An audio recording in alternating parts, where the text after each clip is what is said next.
नमस्कार दोस्तों, स्वागत है आपका माही की पाठशाला में। इससे पहले वाली क्लास में हमने वर्ण विचार के बारे में पढ़ा था कि वर्ण जो होते हैं दो प्रकार के होते हैं, स्वर वर्ण और व्यंजन। स्वर की संख्या 11 होती है, व्यंजन की संख्या 33 होती है।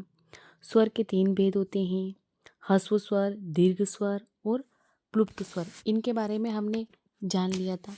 अब इससे आगे हम पढ़ेंगे स्पर्श व्यंजन। स्पर्श इसे नाम से स्पष्ट है कि स्पर्श यानी कि छूना, है ना। तो स्पर्श व्यंजन होते हैं 25 होते हैं। कितने होते हैं? 25। जो ये क से लगाकर म तक होते हैं।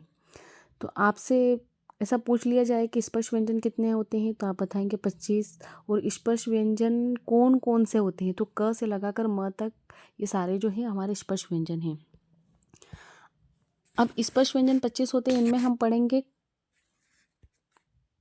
क वर्ग।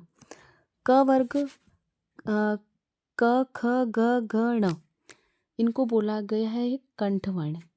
कंठवर्ण यानी कि इनको बोलते समय स्वर जो है हमारे कंठ से निकलता है। आप लोग खुद बोलकर देखेंगे, मेरे साथ बोलेंगे। जो कंठवर्ण है क ख ग घ ण, तो इनको बोलने में हम इनको बोलते समय जो स्वर है वो कहाँ से निकल रहा है? कंठ से निकल रहा है। स्वर कंठ का प्रयोग हो रहा है इनको बोलने में। अगला है च वर्ण। च वर्ण जो होते हैं तालव्य वर्ण होते हैं। तालव्य वर्ण यानी कि जो आपके ऊपर वाले दांत हैं, दांतों के जो ऊपर वाले दांतों के जो पीछे का जो हिस्सा है, कठोर हिस्सा जो है वो होता है तालव्य। जो आपकी जिह्वा जो है उन तालव्यों को छूती है। तो आप बोलकर देखेंगे च छ झ झ ण, इनको तालव्य वर्ण बोला गया। अगला है ट वर्ग यानी कि मूर्धन्य वर्ण। मूर्धन्य का मतलब होता है मुड़ना, मूर्धन्य मुड़ना। आपकी जो जीवा है इनको बोलते समय थोड़ा ऊपर की तरफ मुड़ती हैं। तो आप बोलकर देखेंगे ट ठ ड ढ ण, इनको बोला गया है मूर्धन्य वर्ण। अगला है त वर्ग। त वर्ग को दंत वर्ण बोला गया। आपके ऊपर के जो दांत है, दांतों का जो पीछे वाला भाग है उनको जीवा स्पर्श करती हैं। त थ द ध न, ये होते हैं दंत वर्ण। अगला होता है प वर्ग यानी कि ओष्ठ वर्ण। ओष्ठ वर्ण यानी कि होठ। इनको बोलते समय आपके दोनों होठ आपस में स्पर्श होते हैं। आप लोग बोलकर देखेंगे, प्रयोग करेंगे। प फ ब भ म, ये होते हैं ओष्ठ वर्ण। तो ठीक है, हमने पढ़ा स्पर्श व्यंजन। स्पर्श व्यंजन 25 होते हैं। और स्पर्श व्यंजन में हमने पढ़ा है स्पर्श व्यंजन में हमने पढ़ा है कंठ वर्ण, तालव्य वर्ण, मूर्धन्य वर्ण, दंत वर्ण, ओष्ठ वर्ण। कंठ वर्ण मतलब इनको बोलते समय कंठ से स्वर निकलता है। तालव्य वर्ण, इनको बोलते समय ऊपर वाले दांतों का जो पीछे वाला हिस्सा है जीवा उनको स्पर्श करती है। मूर्धन्य वर्ण यानी जीवा ऊपर की तरफ थोड़ा मुड़ती है। दंत वर्ण यानी कि आपके ऊपर वाले जो दांत है उनका जो पीछे वाला भाग है उनको जीवा स्पर्श करती है। ओष्ठ वर्ण यानी दोनों होठ आपस में स्पर्श होते हैं। आप लोगों को खुद को इनको बोलकर देखेंगे तब आप लोग को जाकर समझ में आएगा कि हाँ एक्चुअल में कौन से कंठ वर्ण, तालव्य वर्ण, मूर्धन्य वर्ण, दंत वर्ण और ओष्ठ वर्ण है। इनके बारे में हमने जान लिया है। अगला हम पढ़ते हैं उक्षिप्त ध्वनियाँ पढ़ेंगे, है ना। उक्षिप्त व्यंजन पढ़ेंगे। जो ड और ढ को उक्षिप्त व्यंजन कहा गया है और ये ड और ढ ऐसे उक्षिप्त व्यंजन है जो यह कभी भी शब्द के प्रारंभ में नहीं आते हैं। शब्द के प्रारंभ में आपका ये आ सकता है, एक मिनट, शब्द के प्रारंभ में ये वाला ड आ सकता है और ये वाला ड आ सकता है, बट शब्द के प्रारंभ में ये दोनों ड नहीं आते हैं। अब हम पढ़ेंगे आगे अंतस्थ व्यंजन। अंतस्थ व्यंजन 4 होते हैं और इनको अल्प प्राण कहा गया है। ऊष्म व्यंजन ये भी 4 होते हैं, इनको महाप्राण कहा गया है। और संयुक्त व्यंजन होते हैं। तो अंतस्थ यानी अंदर की ओर। जो स्वर जो होता है इनको बोलते समय स्वर अंदर जाता है ना। हवा बाहर की ओर नहीं निकलते हुए अंदर की ओर जाती है। जैसे आप लोग बोलेंगे अंतस्थ व्यंजन 4 होते हैं, जो होते हैं य, र, ल, व। और इनकी संख्या कितनी होती है? 4। और अंतस्थ व्यंजन कहा गया है क्योंकि इनको बोलते समय जो स्वर है वो अंदर की ओर जाता है, हवा जो होती है वो हमारे अंदर की ओर जाती है। और इनको अल्प प्राण भी कहा गया। अल्प यानी कि थोड़ा कम, है ना, कम मात्रा में वायु जो है निकलती इनको बोलते समय में। अगला है ऊष्मी व्यंजन। ऊष्मी व्यंजन 4 होते हैं। महाप्राण कहा गया है, इनको बोलते समय थोड़ी ज़्यादा मात्रा में वायु जो है हमारे मुख से बाहर निकलती है। ये भी 4 होते हैं। ऊष्मी व्यंजन का है, ऊष्मी यानी कि ऊष्मा, हवा, हवा जो होती है वो मुख से बाहर निकलती है। देखिए अंतस्थ व्यंजन में क्या है, जो वायु है वो अंदर की ओर जा रही थी और ऊष्मी व्यंजन में वायु जो है वो बाहर की ओर आ रही है, तो ये ऊष्मी व्यंजन है। ऊष्मी व्यंजन 4 होते हैं, श, श, स और ह। आप देखेंगे बोलकर, जब आप बोलेंगे तब इनको बोलते समय, ऊष्मी व्यंजन को बोलते समय हवा आपके मुंह से बाहर आएगी। आप अपनी हाथ को ऐसे मुंह के सामने लगाकर बोलेंगे तो आप अनुभव करेंगे कि हवा जो है वो बाहर निकल रही है। संयुक्त व्यंजन, संयुक्त व्यंजन भी 4 होते हैं, श, त्र, ज्ञ और श्र, ये संयुक्त व्यंजन होते हैं। अब संयुक्त व्यंजन जो होते हैं वो वर्ण से मिलकर बने हुए हैं, जैसे कि क, श और अ से मिलकर श बना हुआ है, त, र, अ से मिलकर त्र बना है, श, र, अ से मिलकर श्र बना है, ज, र, अ से मिलकर ज्ञ बना है। तो ये संयुक्त व्यंजन का। अगला हम आगे पढ़ेंगे श्वास के आधार पर व्यंजनों के भेद। 2 होते हैं, अल्प प्राण और महाप्राण। अल्प यानी कि कम, महा मतलब थोड़ा ज़्यादा। अल्प प्राण देखिएगा आप, मैं इनकी परिभाषा पढ़ रही हूँ। इनके उच्चारण में कम मात्रा में वायु मुख से निकलती। जब अल्प प्राण को बोलेंगे तो थोड़ी कम मात्रा में जो वायु है हमारे मुख से बाहर निकलेगी। और स्पर्श व्यंजन में प्रत्येक वर्ग का, जो स्पर्श व्यंजन मैंने आपको ऊपर बताए थे कि जो क से लगाकर म तक होते हैं स्पर्श व्यंजन, इनके प्रत्येक वर्ग का मतलब क वर्ग, च वर्ग, ट वर्ग, त वर्ग, प वर्ग, इनके प्रत्येक वर्ग का पहला, तीसरा, पांचवा वर्ण तथा अंतस्थ व्यंजन य, र, ल व अल्प प्राण व्यंजन है। अब देखेंगे आप पहला, तीसरा और पांचवा, तो पहला हो गया क, तीसरा हो गया ग और पांचवा हो गया ण। च वर्ग में पहला च, तीसरा ज और ण,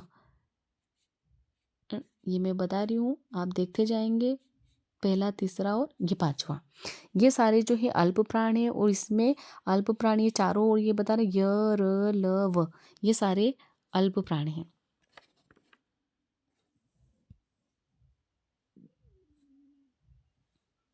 ये यहाँ दे रखे अल्प प्राण आपके सारे, है ना, क, ग, ण, च, ज, ण, ट, ड, ण, ये अल्प प्राण दे रखे हैं। अब अगला पढ़ेंगे हम महाप्राण। इनके उच्चारण में अधिक मात्रा में वायु मुख से निकलती है। अब इनका जब उच्चारण करते हैं, महाप्राण को जब वो बोलते हैं तो थोड़ी सी ज़्यादा मात्रा में वायु हमारे मुख से बाहर निकलती है। अब इसमें भी स्पर्श व्यंजनों में से प्रत्येक वर्ग का दूसरा चौथा, है ना, दूसरा चौथा तथा ऊष्म व्यंजन श, श, स और ह महाप्राण व्यंजन है। अब दे रखा है, देखिए महाप्राण व्यंजन में कि ख, ग, छ, छ, ज, ड, ढ, थ, ध और फ और ब, और ये ऊष्म व्यंजन चारों दे रखे हैं। ये महाप्राण होते हैं। तो अल्प प्राण य, र, ल, व होते हैं, महाप्राण श, श, श होते हैं, और महाप्राण में स्पर्श व्यंजन का दूसरा और चौथा आता है, और अल्प प्राण में पहला, तीसरा और पांचवा आता है। अगला पढ़ेंगे स्वर तंत्रियों के आधार पर व्यंजनों के भेद। स्वर जो हम बोलते हैं, जो हमारे मुख से जो ध्वनियाँ निकलती हैं, उनके आधार पर व्यंजनों के 2 भेद होते हैं। तो एक तो होता है सघोष, एक होता है अघोष। सघोष जिन वर्णों को बोलते समय स्वर तंत्रियों से वायु का घर्षण होता है वायु का, मतलब जो जिन शब्दों को बोलने में हवा थोड़ी घर्षण होकर हमारे मुख से निकलती है। सघोष में स्पर्श व्यंजनों के वर्गों का, अब मैं स्पर्श व्यंजन मैंने बताया कि 25 होते हैं जो क से लगाकर म तक होते हैं, और उनके वर्गों का तीसरा, चौथा, पांचवा वर्ण तथा अंतस्थ व्यंजन इसमें चारों आएंगे, य, र, ल, व। ऊष्म व्यंजन का इसमें ह आएगा, वो सघोष व्यंजन है। अब सघोष व्यंजन हम आगे देखेंगे। ये दे रखा है यहाँ पर। सघोष व्यंजन देखेंगे आप, ये ग ग ण, ज झ ण, ड ढ ण, द ध न, ब भ म। और ये अंतस्थ व्यंजन के चारों ये अलावा आ गए, और ऊष्मी व्यंजन का इसमें ह। ये सारे सघोष व्यंजन हैं। अगला पढ़ेंगे अघोष व्यंजन।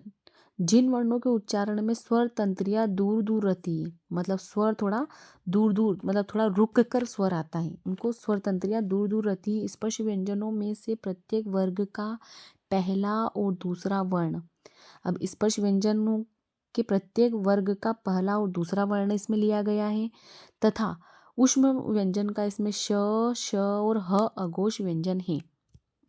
अब देखेंगे क और ख, च और छ, ट, ठ, त, थ, प, फ।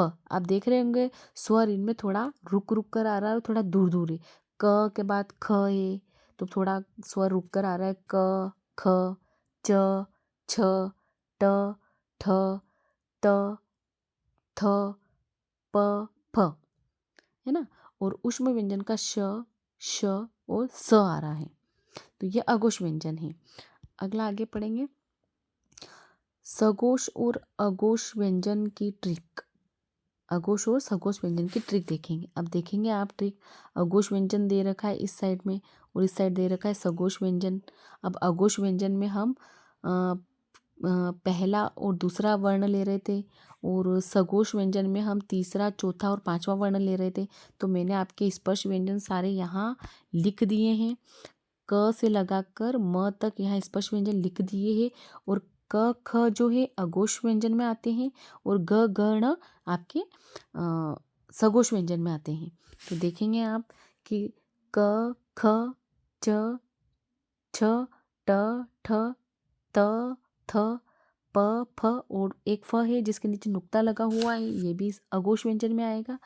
और ऊष्म व्यंजन का श, श, स, यह अघोष व्यंजन है। अब इधर देखेंगे आप सघोष व्यंजन, इसमें तीसरा, चौथा और पांचवा वर्ण आ गया है। ग ग ण, ज ज ण, और ज जिसके नीचे नुक्ता लगा हुआ है ये भी सघोष में आएगा।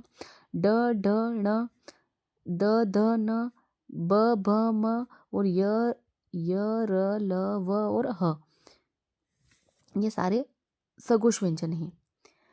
ठीक है दोस्तों, हमने स्पर्श व्यंजन के बारे में पढ़ा है। स्पर्श व्यंजन के बारे में हमने जाना है, अल्प प्राण पढ़ा, महाप्राण पढ़ा, अंतस्थ व्यंजन पढ़ा, संयुक्त व्यंजन पढ़ा, ऊष्म व्यंजन पढ़ा, सघोष पढ़े, अघोष पढ़े,